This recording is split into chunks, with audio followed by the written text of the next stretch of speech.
Hi friends, సింపుల్గా ఇంట్లో ఉన్న ఇంగ్రీడియంట్స్తో హెల్దీ బేబీ ఫుడ్ ఎలా ప్రిపేర్ చేయాలో ఇప్పుడు చూద్దాం. ఒక బౌల్ తీసుకొని దానిలో ఒక స్పూన్ నెయ్యి వేసుకోవాలి. నెయ్యి అనేటువంటిది హీట్ అయిన తర్వాత పోపు కోసం ఆవాలు, జీలకర్ర, కరివేపాకు వేసుకొని కలుపుకోవాలి. కలుపుకున్న తర్వాత ఆనియన్స్ వేసుకొని ఆనియన్ అటువంటిది కొంచెం మెత్తగా అయ్యేంత వరకు వేయించుకోవాలి.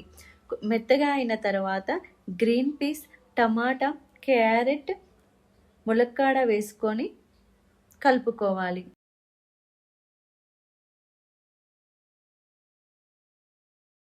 ఇలా అన్నింటిలోని పచ్చివాసన పోయేంత వరకు వేయించుకోవాలి. ఒక స్పూన్ పసుపు వేసుకొని మళ్ళీ కలుపుకోవాలి. ఇలా వాటిలోని పచ్చివాసన అంతా పోయేంత వరకు వేగిన తర్వాత ఒక గ్లాస్ వాటర్ పోసుకోవాలి.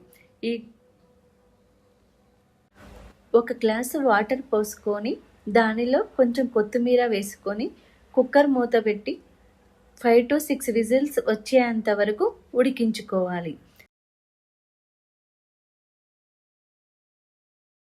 ములక్కాడ ఉడికిన తర్వాత మనం పట్టుకుంటే ఇలా మెత్తగా ఉండాలి. ఇప్పుడు ములక్కాడల వరకు ఒక సపరేట్గా తీసుకొని వాటిలో ఉన్న గుజ్జును మెత్తగా తీసి పక్కన పెట్టుకోవాలి. ఎందుకంటే ఇలా ములక్కాడలు మనం పిల్లలకి డైరెక్ట్గా ఇవ్వలేము. గింజలు అనేటువంటివి ఉంటే పిల్లలకి చోకింగ్ అయ్యే ప్రాబ్లం అనేటువంటిది ఉంటుంది. ఇలా ఒక్కొక్కటి మొత్తం వాటిలో ఉన్న గుజ్జును మొత్తాన్ని తీసుకొని సపరేట్గా పక్కన పెట్టుకోవాలి. కుక్కర్లో ఉన్న ఇంగ్రీడియంట్స్ అన్నింటినీ మిక్సీ జార్లోకి తీసుకోవాలి. మిక్స్ చేసిన తర్వాత ఈ మిశ్రమాన్ని స్టెయినర్ సహాయంతో స్టెయిన్ చేసుకోవాలి. ఇలా మిక్స్ చేసుకొని స్టెయిన్ చేయడం వలన పిల్లలకి ఎలాంటి చోకింగ్ ప్రాబ్లం అనేటువంటిది ఉండదు. స్టెయిన్ చేసుకుని పక్కన పెట్టుకున్న ఈ మిశ్రమంలోకి ముందుగా మనం పక్కకు తీసుకున్న మునక్కాయ గుజ్జును కూడా వేసుకొని కలుపుకోవాలి. ఇలా మొత్తం కలుపుకున్న మిశ్రమాన్ని గ్యాస్ మీద పెట్టుకొని స్టవ్ ఆన్ చేసుకోవాలి. ఇది హీట్ అయ్యేలోపు మరోపక్క ఒక బౌల్ తీసుకొని అందులో 3 టేబుల్ స్పూన్ రాగి పిండి వేసుకొని వాటర్ వేసుకొని కలుపుకోవాలి. దీన్ని ఇలా కలుపుకోవడం వల్ల మనం వాటర్లో పోసినప్పుడు క్లమ్స్ అనేటువంటివి ఫామ్ అవ్వకుండా ఉంటాయి. వాటర్ అనేటువంటిది హీట్ అయిన తర్వాత మనం కలుపుకున్న రాగి మిశ్రమాన్ని మొత్తాన్ని అందులో వేసి కలుపుకోవాలి.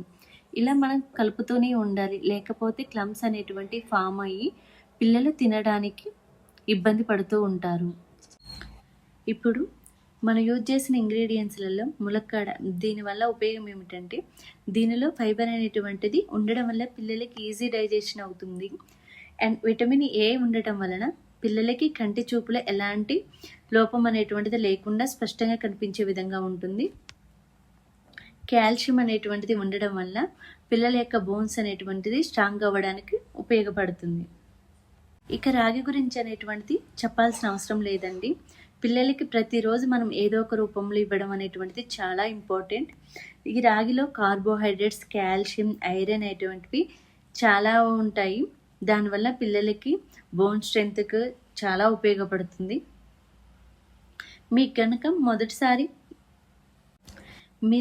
మొదటిసారి ఈ ఛానల్ కనుక చూస్తే, ఈ వీడియో కనుక మీకు నచ్చితే లైక్, షేర్ అండ్ సబ్స్క్రైబ్. అంతే అండి. ఇప్పుడు ఎంతో టేస్టీగా పిల్లలకి ఇష్టపడే ములక్కాడ రాగి సూప్ అనేటువంటిది రెడీ అయిందండి. ఇప్పుడు దీన్ని ఒక బౌల్లోకి సర్వ్ చేసుకొని పిల్లలకి గోరువెచ్చగా ఉన్నప్పుడు తినిపిస్తే ఎంతో టేస్టీగా ఉంటుంది.